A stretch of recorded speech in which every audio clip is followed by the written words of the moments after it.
I want to know your thoughts about Airbnb as its relevance over the next 10 to 15 years and its fundamentals. Yeah, so whenever I look at companies to invest in, I look at the management team first. Is the founder still there and engaged? If so, that's a big plus. I also ask myself, what's the size of the total addressable market?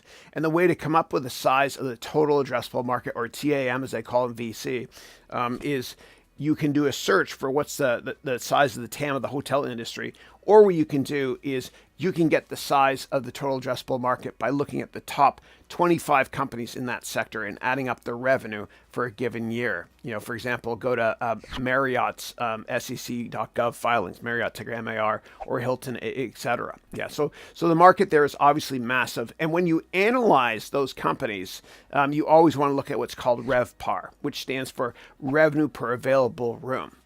So that you're looking at year over year organic growth. Now, when it comes to Airbnb, I would also look at that if you can. It might be a little bit tricky to get that data, but see if you can see what the RevPAR is, or the organic growth year over year for each individual room, so to speak, because that organic growth is more important, I think, than getting new customers or building new hotels as it is within the hotel industry, for example.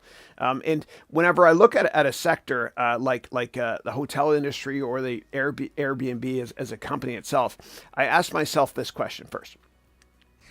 In 5 years, is this company or sector going to be more or less relevant than it is today? And I think it's going to be much more relevant because I do think that traditional hotels are in secular decline. Now, when you analyze companies in general, I want you to look at FVT. What does that mean? I want you to look at fundamentals first, valuation second, and then technicals a distant third as you assess companies.